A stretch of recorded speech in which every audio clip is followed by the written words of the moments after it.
Paulo Lima, eu sou aluno de Administração do Cefet e esse vídeo é parte da disciplina Tópicos em Administração 1. O tema da palestra de hoje é a TI aplicada à logística, e o palestrante que o grupo trouxe para falar para a turma se chama Kleber Gaspar, que há anos ocupa cargos de gerência nesse mercado, atuando há mais de 25 anos em grandes empresas brasileiras e multinacionais, como a Sodexo, a Editora Abril, a Avon, diversas vezes ocupando cargos executivos e gerenciais, principalmente na área de merchandising. E agora o palestrante veio diretamente de São Paulo para passar um pouco da sua experiência para os alunos do Cefet. A parte do conceito de logística, que eles colocaram vários conceitos ali, eu coloquei uma coisa bastante simples, porque eu queria enfatizar basicamente três palavras ali, que ela vai colocar ali, ó, que é planejamento, armazenamento, distribuição. Tá? Essas três palavras, a manutenção é a manutenção de tudo isso. Planejar. E quando a gente fala de uma atividade, de uma coisa que remonta desde as épocas das guerras, e a gente não está falando da Segunda Guerra Mundial, tá? Quando a gente fala de logística, e na arte da guerra, se vocês tiveram a oportunidade de ler aquele livro do Sun Tzu, você vê todos esses conceitos lá, que é o quê? Planejar as coisas, você tem que planejar. Tá? E a parte de suprimentos, a parte de abastecimento é fundamental.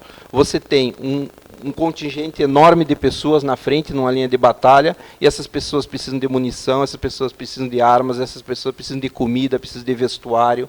E quem vai fazer isso? Ele não vai poder parar de dar tiro lá, senão o outro mata ele. Então ele precisa de... Aí entra o conceito de suprimento.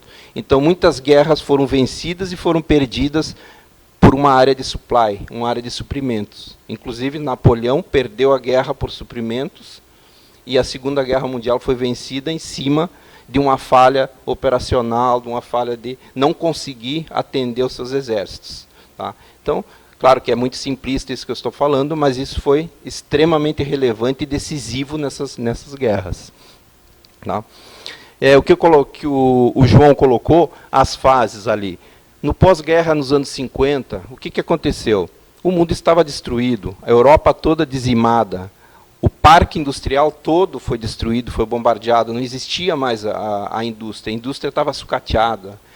Toda a indústria que houve naquele momento, antes da guerra e até o final da guerra, estava focada em quê? Em produção de armamentos. Não estava preocupada em produzir comida, em produzir roupas, em desenvolver agricultura, em desenvolver tecnologia. Não, eles precisavam de uma única coisa, produção de armamento, produção bélica, nada mais que isso.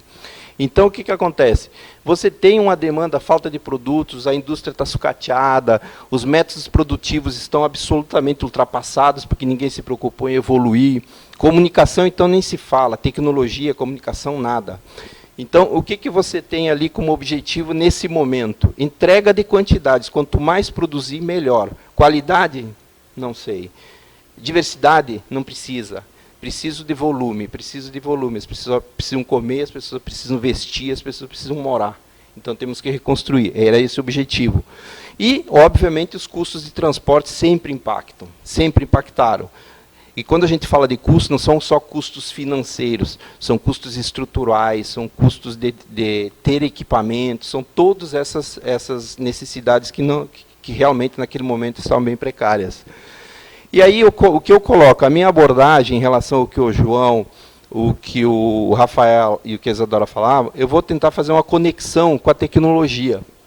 Nesse momento aí, qual a relação com tecnologia e automação que existia nesse momento, dá todo esse cenário com demanda de logística? Somente como ferramenta. A tecnologia, os caras precisavam só aumentar a produção da fábrica, produzir mais. Então, qualquer coisa que eles precisassem em relação de tecnologia, eles estavam focados para a linha de produção. Eles estavam focados em conseguir mais matéria-prima e transformar isso. Era essa a única preocupação deles. Então, nesse momento, a relação com tecnologia é muito baixa, muito pouca. Tá? A gente vai para uma fase 2, que o João falou isso com bastante propriedade ali. O que acontece ali? Diversificação. Quando você fala de diversificação, você fala em cálculos exponenciais. Para cada coisa que você coloca, você vai diversificar em 2, você vai ter um trabalho ou uma demanda de 4. Você vai fazer 4, você vai para 8, você vai para 16. Então, demandas de recursos, demanda de materiais, demanda de pessoas, demanda de soluções, elas começam a serem exponenciais. E aí, o que acontece? Começam as exigências. A gente já começa a ter uma noção um pouquinho mais, começa a ser um pouquinho mais seletivo, e começa a pedir produtos com um pouquinho mais de qualidade. Já não está tão disposto a comprar o quichute preto. Não sei se vocês ouviram falar disso. Existia um tênis chamado quichute preto, que só existia preto. Era que nem o Henry Ford falava, você quer um carro, que cor você quer? Desde que seja preto. Então não tinha opção, era aquilo. Nesse momento a coisa começa a diversificar. Tá? E aí começa, olha quais os objetivos dele. Entregar esses produtos, minimizar o impacto que o João também falou, o impacto da crise do petróleo, aí já é uma preocupação da empresa, ela tem que atender, mas tem que minimizar isso. Como fazer isso? Como equacionar? Aí você começa a ter variáveis que estão fora do seu controle, que tem um termo que se usa muito em economia, que é até meio feio, que são as variáveis exógenas, as quais você não tem o controle. Não importa o que você faça, isso você não tem o controle. Ou é o mercado que define, ou é um cenário mundial, ou é uma situação climática, ou é um acidente geográfico, isso você não tem controle. Mas você tem como atuar de uma forma a fazer uma alternativa, uma opção para contornar esse problema. Tá?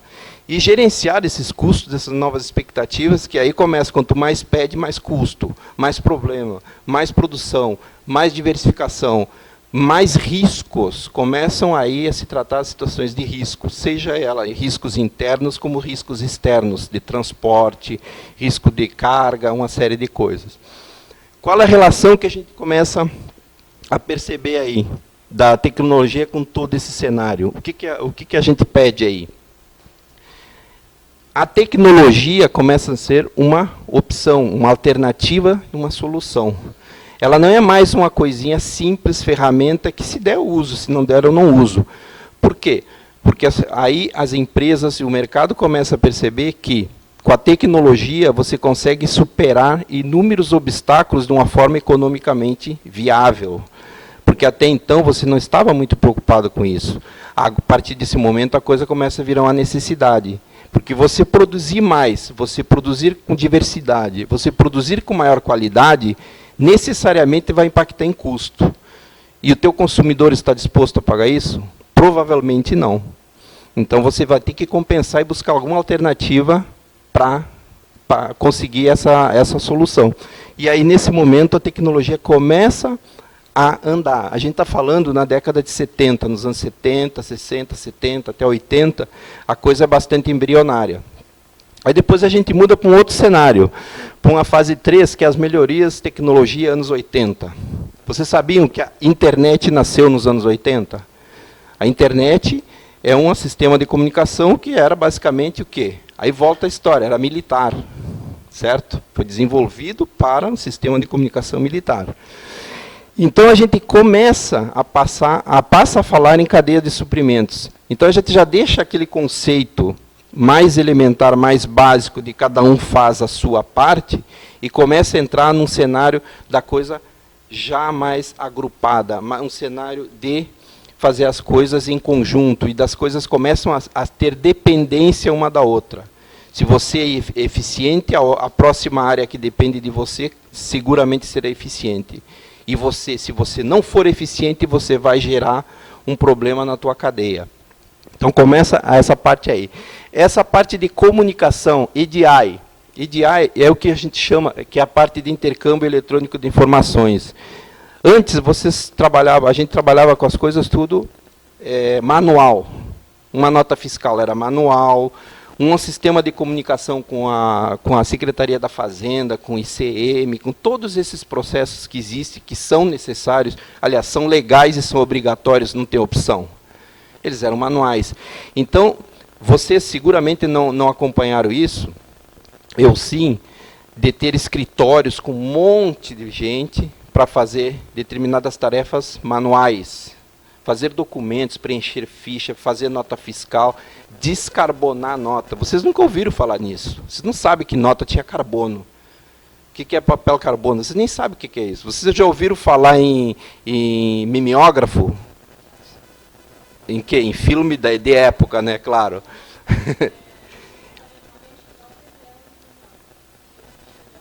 Cheiro de álcool, exatamente. Então, isso aí é uma coisa que... Essa era a máquina de Xerox que a gente tinha antes. Agora não tem mais nem isso. Você tira uma foto no celular. Tá? Então, aí entra nesse outro cenário que o João também comentou, que é globalização, Kaizen, Just-in-Time, Kanban, início da internet. Esses nomes aí esquisitos, isso tudo é coisa de japonês. Tá? Tudo é coisa de japonês. Porque os caras realmente são bons nisso. Mas por quê? Porque eles são japoneses? Não. O Japão tem uma característica que é o quê? Qual é a grande deficiência do Japão? Qual é o maior problema que existe no Japão? Espaço. Então, se os caras não forem eficientes nas coisas, eles não têm espaço. Eles têm espaço para gerar armazéns de estoque? Não tem. Então, quando você entra num processo de just-in-time, que as coisas acontecerem exatamente no seu tempo, você não tem que ter um estoque de pneus para montar um carro. Não, você precisa de 4 pneus para um carro. Então, que esses 4 pneus cheguem na hora que o carro estiver saindo lá na ponta. Então, quando você fala desses sistemas aí, a Toyota, que foi a precursora e que foi a que realmente fez toda essa revolução, eles têm as fábricas deles lá que os fornecedores, a linha de produção dele, no fundo da linha de produção das rodas, está o fabricante de pneus. Do outro lado, que vai os bancos, está o fabricante de banco. Então, e aí, quando vai montando o carro sai lá na ponta, sai acabado. Não precisa armazenar. Então, eles fizeram isso. E esse processo, esses outros aí, melhoria contínua, Kanban, que é cartão de sinalização, que aí hoje existe o Kanban eletrônico, o e-Kanban, que seria o e-commerce, né, tipo e-commerce, que são os cartões de sinalização, porque nem sempre as pessoas entendem as coisas quando você dá determinadas instruções. Então, existe que nem semáforo. As coisas estão lá, se é vermelho não está correto, se é amarelo, tome atenção, se é verde está ok, pode entregar. Então, esse tipo de coisa agiliza de forma absurda um processo de produção, quando você está falando de um processo gigante. Então, todas essas coisas aí acontecem nos anos 80. Tá? Então, quais eram os objetivos aí? Otimizar resultado. Observa que eu grifei ali a palavra resultados, porque aí a gente já começa a entrar em conceitos que a gente busca resultados. E quando se fala de resultados, por exemplo, você numa loja de venda de sapato, o que é resultado para venda de sapato? É vender mais sapato? É todos os clientes estarem satisfeitos com o sapato? É ter mais lucro? Tem que ser o conjunto de tudo isso. Isso é resultado. Porque nem sempre você vender mais significa que você vai ter mais lucro. Você pode vender mal. Ou o cliente pode devolver. O seu produto pode retornar. O seu custo está ineficiente. Então, não adianta, você está vendendo mais. Eu já tive a oportunidade de participar de auditorias e de situações de trabalho, de ver, pô, mas a gente está crescendo 20% ao ano, por que o nosso lucro não está crescendo 20% ao ano? Você está numa coisa que a gente chama de rendimento decrescente. Você está ineficiente. Então, você começa, mesmo você estando com aquela ilusão de que está crescendo, na realidade você está perdendo dinheiro. Eu lembro que eu tinha um professor de economia, que ele explicava muito bem isso, de uma forma muito simples. Vocês sabem que adubo serve para potencializar uma determinada plantação. Então, você diz, você coloca 10% de adubo, você ganha 10% de produtividade. Coloca mais 10, ganha mais 10. E assim vai. Só que vai chegar um determinado momento que você coloca 10, você ganha 9. Coloca 10, você ganha 8. Qual era o ponto de ótimo? Qual era o momento mais ineficiente? Quando você colocou 10, ganhou 10. Quando você colocou 10 e ganhou 9, não interessa mais. Você está ganhando menos. Então, você está sendo menos rentável. Então, nesse momento, você para. E aí é o grande momento que as empresas não tomam essa decisão. Nesse momento aqui, até então, a gente estava falando que, num primeiro momento, a tecnologia foi uma mera ferramenta. Num segundo momento, tecnologia para toda essa área de produção, toda essa área de logística, de suprimentos, ela era uma opção, uma alternativa. Agora, ela passa a ser uma necessidade. Por que ela passa a ser uma necessidade? Vocês imaginam, hoje, por exemplo, os Correios, vocês têm noção, claro, do volume que mexe os Correios. Vocês imaginam os Correios hoje operando sem sistema de computador, sem tecnologia, sem rastreamento, sem aqueles softwarezinhos, apps? Não é possível isso. É totalmente inviável. Então, a partir desse momento, nessa cadeia toda, nesse trabalho todo de operação de uma empresa, na parte de suprimentos, na parte de logística, na parte de abastecimento, atendimento ao cliente, devolução de produto, destruição de produto, porque se destrói produto também, a tecnologia começa a ser uma necessidade que já não dá mais para voltar. Você tem que só agregar tecnologia. Nesse momento começam a surgir o quê? Começam a surgir os softwares, os famosos ERPs, que são, o que são ERPs? São plataformas que consolidam vários pequenos softwares, o programa da contabilidade, o programa do contas a pagar, o programa da manufatura de produção, o programa de vendas, o programa de marketing, consolida tudo isso e gera uma informação de qualidade. Ele não produz dados mais, porque você tem uma série de programas que produzem dados, que é a lista de fornecedores, que é a listagem de faturamento, que é a lista de compras, que é a lista de não sei o quê. Isso são dados. Agora, quando você pega tudo isso e junta para fazer uma análise, para te dizer que você está com a rentabilidade baixa, você está com custo operacional alto, aí você está trabalhando com informação. E aí você consegue tomar decisão. Então, nesse momento, é só necessidade. E aí entra nos famosos anos 2000, que a gente entra na parte bonita da coisa, que a gente começa a falar de supply chain management, que é o quê? Gerenciamento da cadeia de suprimentos. A coisa já muda radicalmente. Você já não está mais trabalhando com uma coisa isolada. Já não é mais possível trabalhar isolado. Você já não consegue trabalhar mais dentro daquele seu cercadinho, daquele seu universo único. Você está conectado. Quer queira ou quer não, você está conectado. Você depende de informação de outro e você é provedor de informação para outros. Ou seja, você só funciona se o cara antes de você funcionar. E o cara da frente só vai funcionar se você fizer a sua parte. A coisa está conectada dessa forma. Tá? Então, nesse momento, você entra na gestão da cadeia com finanças, fiscal, transporte, fornecedores, marketing, vendas, blá, blá, blá. Ou seja, conexão total. Acabou aquela coisa de cada um faz o seu, cuida da sua parte. Ninguém mais cuida só da sua parte. Todo mundo vai ter que cuidar da sua parte, olhando a parte dos outros. Se preocupando, porque não esqueçam, quando a gente está dentro de uma empresa, ou quando a gente fala muito do, o nosso cliente, e o cliente interno? Quem atende esse cara? Você tem um cliente interno para atender. Você tem uma pessoa que depende de você. Ou você tem o seu chefe. Esse é o seu cliente. E é um cliente, digamos que relativamente importante, né? Para que você atenda ele de forma correta, com a melhor qualidade do seu serviço. Aparece a história do e-commerce. O que é o e-commerce? O e-commerce aparece para revolucionar.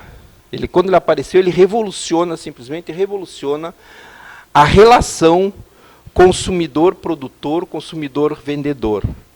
Eu sou um fã do e-commerce, eu compro tudo por e-commerce. Por quê? Porque eu não quero perder meu tempo olhando determinadas coisas.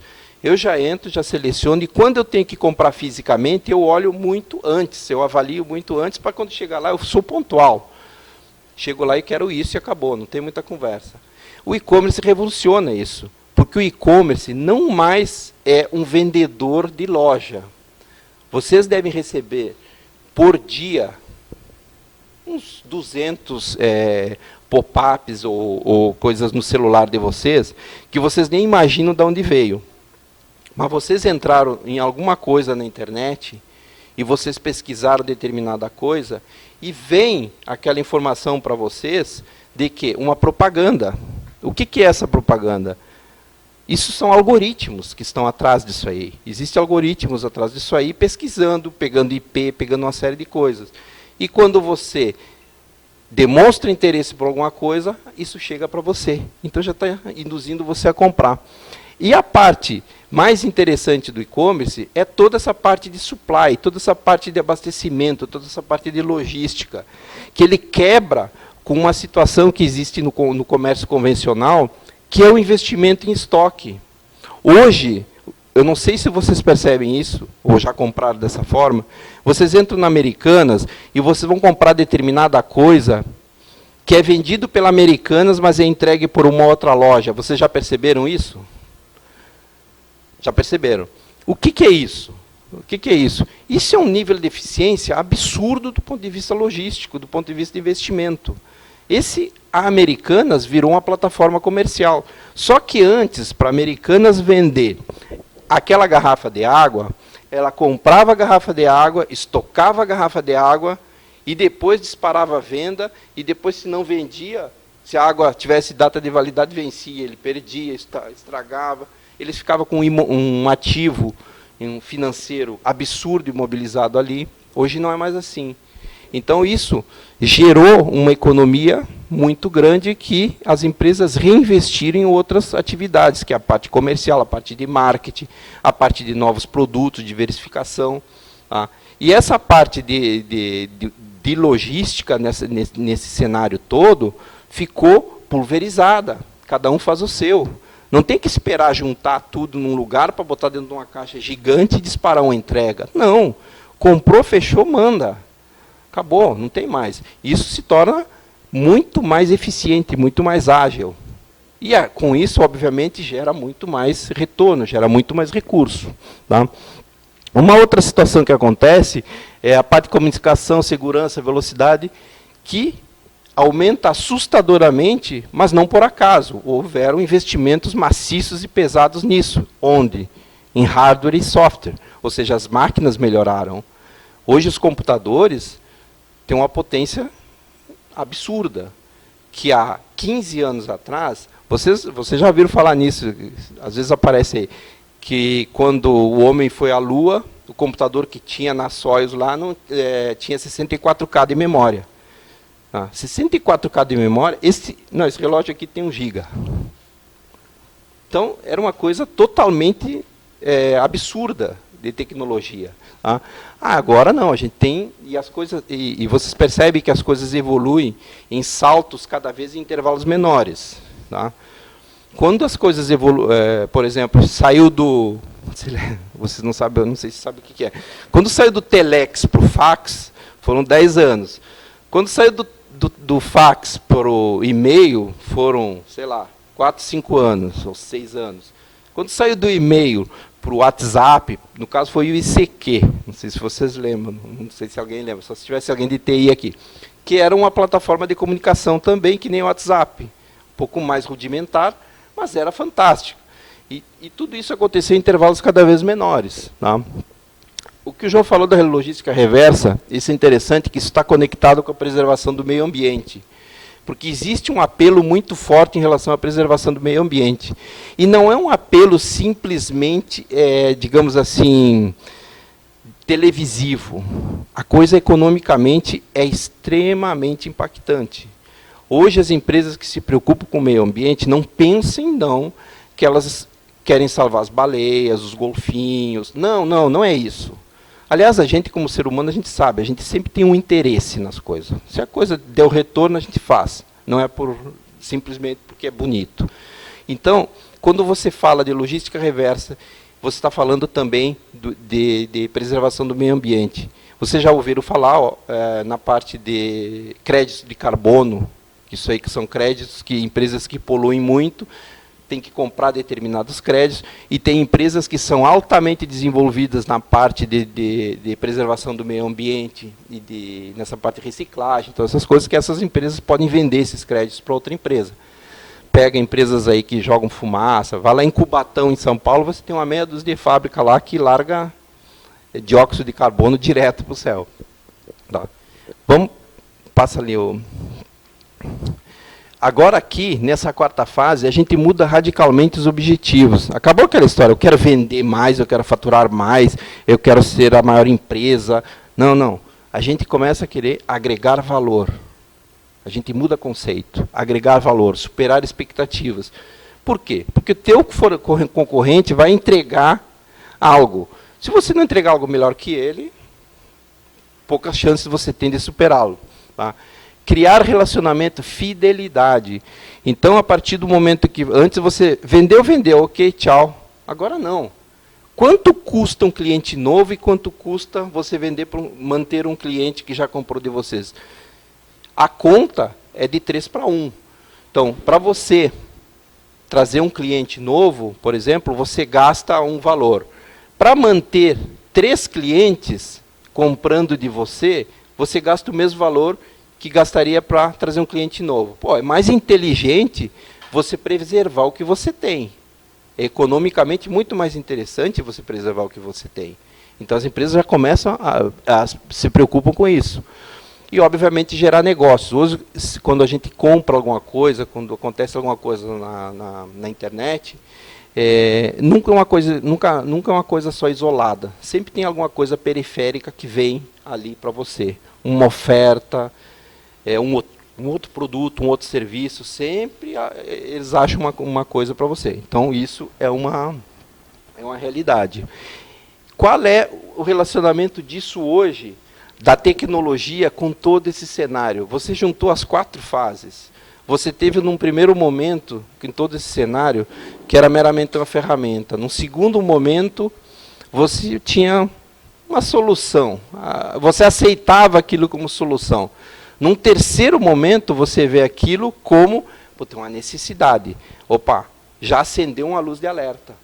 Eu tenho que ter isso, eu preciso de tecnologia. Se não tiver tecnologia, eu vou começar a perder terreno, eu vou ter custo. E agora, qual é a relação que tem? A relação agora é de dependência. Acabou. Você não vive mais sem tecnologia. Acabou, não tem mais negociação. Você quer existir como empresa, como negócio, como uma atividade, você tem que ter tecnologia. E não importa se o seu trabalho, você é um consultório médico, você é uma psicóloga que tem que tratar... Você tem que ler, você tem que ter informação. E você vai conseguir ter informação da onde? Da tecnologia. Não dá mais para ler, pegar um livro desse tamanho e ficar lendo. Você pode ser muito mais eficiente na pesquisa dessas informações. Hoje, vocês aqui como estudantes, quando eu estudei, eu tinha que ler um monte de livro, eu tinha que ir lá rabiscar, pegar amarelinho, passar no livro, tudo, fazer resumo, fazer resumo de coisas, fazer tudo isso. Não, mas é engraçado que com cola você aprende muito mais do que com estudo, porque você escreve. Porque cada vez que você escreve, quando você escreve, você grava. Mas não é para trazer a cola, escreve a cola e deixa. Tá? É isso.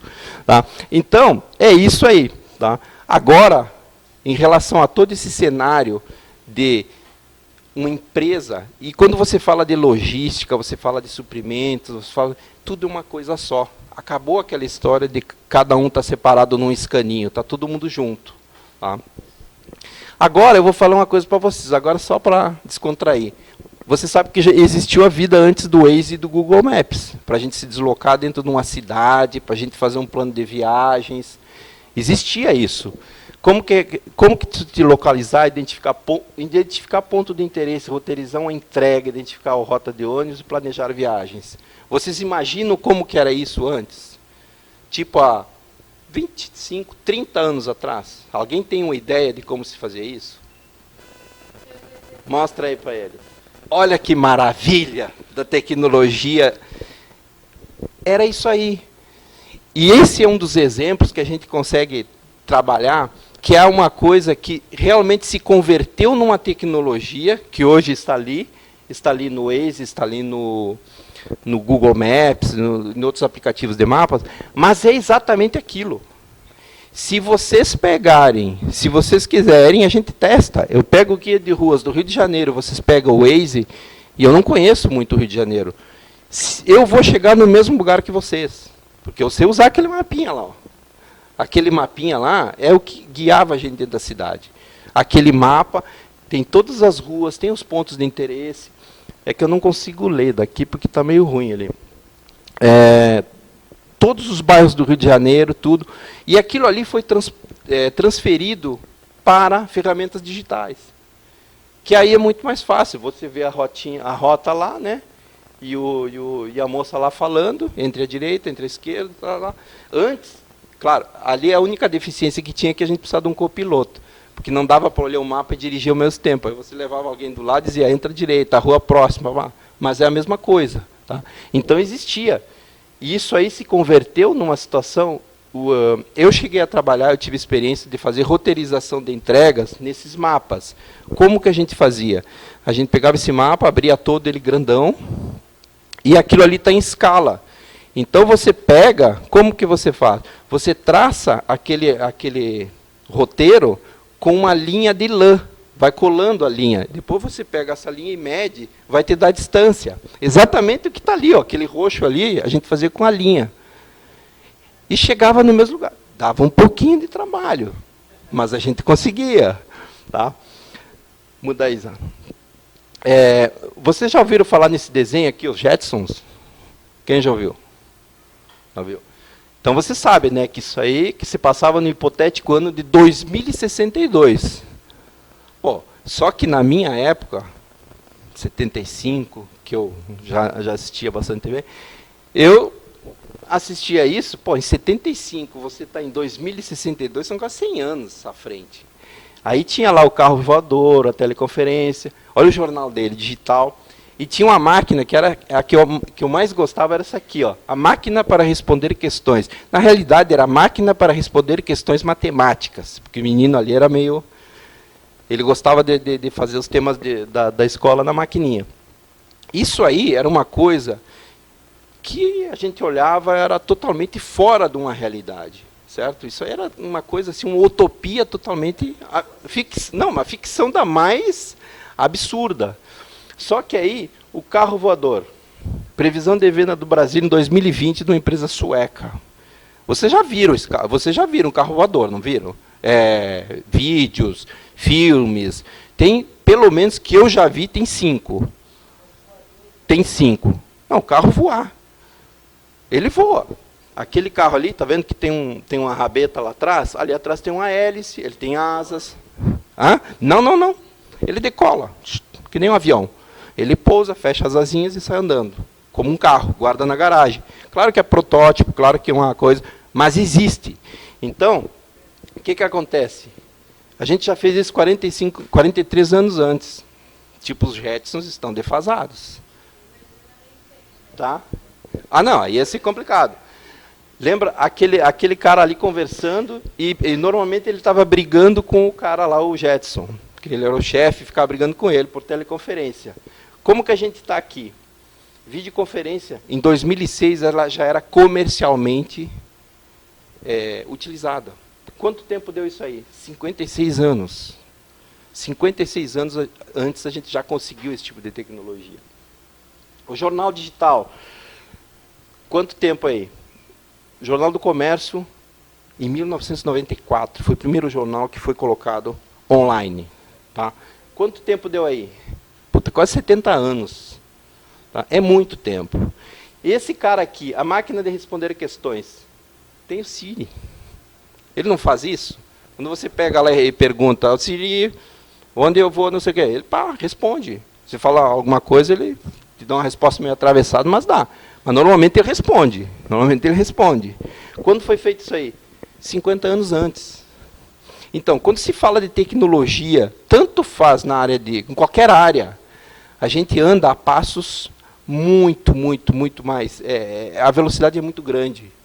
Então, vocês que são jovens e que vocês são, provavelmente alguns vão ser empreendedores de alguma coisa, eu estava dando um exemplo, não sei se eu falei com isso agora, acho que foi.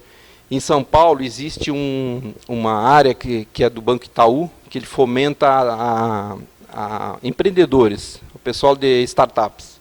Então tem um negócio que chama Cubo do Itaú, procurem isso depois. Que é o quê? É um prédio gigante, todo tecnológico, tipo, tu entra lá, só falta ter um robô te receber, onde existem várias startups de pessoas, de jovens, que desenvolvem alguma coisa, querem fazer um programa, querem fazer um app, de alguma coisa. O cara monta a empresa dele. Só que hoje tu não precisa montar uma empresa. Eu preciso de um escritório, eu preciso de uma cadeira, eu preciso de um computador, eu preciso investir 50 mil. Não. Você monta uma empresa com a sua cabeça, com a sua ideia, com a sua proposta. E você vai lá e se estabelece, aluga um espaço, aluga uma baia, aluga uma coisa. E tem muita gente lá se comunicando entre eles e desenvolvendo projetos assim, fantásticos da parte de tecnologia. Tá? Então, gente, o que eu tinha para dizer para vocês era isso. Essa parte de tecnologia ligada não só à logística, que a logística, por exemplo, você tem uma Amazon, que a gente estava falando de e-commerce, a Amazon, você compra o produto vem da Malásia. A Amazon é nos Estados Unidos. O centro de distribuição, tem o maior centro de distribuição da Amazon na América Latina, está em Jundiaí, em São Paulo. Não, Cajamar. É o maior centro de distribuição física deles, fora dos Estados Unidos. Então, vem produtos para cá e daqui distribui para a América Latina toda. Então, as coisas funcionam e evoluem de uma forma muito rápida, muito rápida. E vocês são vocês vão fazer parte, vocês já fazem parte disso aí. Vocês já são parte disso aí. Eu já estou numa parte de história da coisa. Vocês não, vocês vão desenvolver muito mais coisa. Só que uma coisa, o tempo dessas evoluções, ele é muito rápido. Quando vocês falam desses apps, dessas coisas, a quantidade que aparece por dia é imensa. Claro que tem coisa que não é boa, mas a maioria tem alguma utilidade. Tá? Eu trabalhei alguns anos aqui no Rio de Janeiro, na Tupperware, na parte de operações, de logística. Vocês conhecem o produto da Tupperware. É aquele produto que é da avó, da mãe, que dura uma eternidade o negócio. Qual era a grande dificuldade que tinha lá na Tupperware? Você transportar aquilo, porque aquilo é gigante. Como transportar aquele negócio para as pessoas? Então você tinha um volume de carga gigantesco, que você tinha que ter uma operação logística de uma forma tão sincronizada, tão ajustada, porque você mandava isso para o Pará, você mandava isso para todo o Brasil. Então você tem que ter uma tecnologia, um sistema de separação de pedidos, um sistema de controle, um sistema de comunicação com seus distribuidores. A comunicação é fundamental, vocês sempre vão estar se comunicando para receber feedbacks negativos. Às vezes é mais importante você receber uma crítica, você receber uma informação negativa, do que você só ficar recebendo elogios, porque com as críticas você evolui, com as críticas você melhora. Tá? Então, gente, se vocês tiverem alguma colocação, alguma pergunta que vocês queiram fazer sobre operação, sobre logística, sobre sistema de distribuição, sobre rastreamento, vocês escutam muito, está rastreando. Você tem rastreamento via satélite, hoje você tem rastreamento via radiofrequência de celular. Porque antes você rastreava por satélite, você estava aqui dentro, não tinha mais rastreamento, perdeu. Agora não, você tem um rastreamento via radiofrequência de celular. Não importa, você está lá no subsolo, alguém vai te achar. Eu tive essa experiência. Sexta-feira eu fui assaltado. É uma experiência meio traumática. Eu gosto de andar de moto. Lá em São Paulo se rouba muito moto. Essas Big Trail.